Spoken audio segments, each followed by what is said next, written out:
वो दुनिया की मोहब्बत, हुब्बुल माल, माल की चाहत, ये माल की मोहब्बत इंसान के दीन को बेहद नुकसान पहुंचाने वाली है। लेकिन मेरा मकसूद कतई ये नहीं है कि आप दुनिया से अलग थलग हो जाएं, राहबाना जिंदगी गुजारें, लोगों को ये कहें कि माल कोई चीज नहीं है, माल के पीछे नहीं। आप दुनिया के अंदर हैं, दुनिया में इज्जत के साथ, वकार के साथ, तहजीब के साथ, सकाफत के साथ और ये पूरे सुकून के साथ जिंदगी गुजारने के लिए माल की जरूरत है। पर इतना ही माल हासिल कीजिए जिससे आपका गुजर बसर हो सके और आप एक पुरसुकून और इत्मीनान बख्श जिंदगी गुजार सके। आपकी चाहत मुकम्मल दुनिया ना हो, बल्कि आपकी मुकम्मल चाहत आखिरत हो। आप आखिरत को तरजीह दें, आखिरत के लिए आप दुनिया की हर चीज को अपने सामने हेच समझें, दुनिया की हर चीज को तर्क कर दें, छोड़ना गवारा कर लें। इसी तरीके से अब सहल बिन साद रज़ी अल्लाह ताला अन्हु कहते हैं, रसूल अकरम सल्लल्लाहु अलैहि वसल्लम ने फरमाया, सहीह तरगीब व तरहीब की हदीस है, हदीस नंबर है 3240 कि लौकानत दुनिया तहदिरु इंदल्लाहि जनाह बऊदतिन, कि अगर अल्लाह रब्बुल आलमीन की नजर में, अल्लाह रब्बुल आलमीन के यहाँ इस दुनिया की हैसियत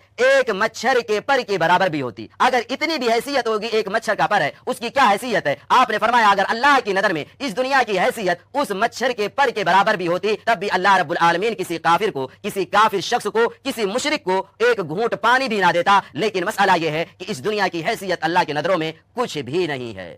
नादरीन किराम, चाहे वो दुनिया की मोहब्बत हो या औरत का फितना हो, दोनों से दामन बचा करके हमें अपनी जिंदगी गुजारनी है। आज अफसोस है, लेकिन इंसान के सिर्फ एक ही फिक्र दामनगीर है कि किस कदर आलीशान महल्लात मैं तामीर कर ले जाऊं और किस कदर लग्जरी गाड़ियां हमारे पास हो जाएं, शाहाना जिंदगी में गुजारूं। और इसके लिए इंसान ये नहीं सोचता कि वो माल हलाल रास्ते से आ रहा है या हराम रास्ते से आ रहा है। रसूल अकरम सल्लल्लाहु अलैहि वसल्लम ने इरशाद फरमाया था, पेशीन गोई की थी। अबू हुरैरा रज़ियल्लाहु ताला अन्हु रावी हदीस है, सही बुखारी की रवायत है, हदीस नंबर है 2083। आप सल्लल्लाहु अलैहि वसल्लम फरमाते हैं, ला यातियन्ना अलन नासी ज़मानुन ला युबालिल मरउ बिमा अखदल माला अमिन हलालिन अमिन हरामिन, कि अनकरीब लोगों पर एक जमाना ऐसा आएगा कि उन्हें माल के ताल्लुक से कुछ भी फिक्र नहीं रहेगी कि वो माल उनके पास हलाल रास्ते से आ रहा है या हराम रास्ते से आ रहा है। बस एक ही सदा होगी, बस एक ही चाहत होगी, बस एक ही फिक्र होगी उनके ज़हनों में, माल आ जाए, माल आ जाए, मालदार बन जाऊं और माशरे में मेरी गर्दन सबसे ऊंची हो। कि इस बात की नहीं फिक्र होगी कि माल हलाल तरीके से आ रहा है या हराम तरीके से आ रहा है। अगर नबी की इस हदीस को देखें मेरे भाइयों, जो आज हमें बात वादे तौर पर समझ में आ जाती है कि आज इंसान सिर्फ माल के पीछे भाग रहा है। हलाल और हराम की तफरीक उसने खो दी, सही गलत की तफरीक उसने खो दी। और खोया कैसे है? शैतान उस पर गालिब आ चुका है, शैतान इंसान पर हावी हो चुका है। शैतान ने इंसान के दिल में माल की मोहब्बत को निहायत मजबूती के साथ बैठा दिया है, जगह दे दी है, जिसकी वजह से ये इंसान माल की चाहत में बिल्कुल पागल होते जा रहा है। इस वजह से मेरे भाइयों,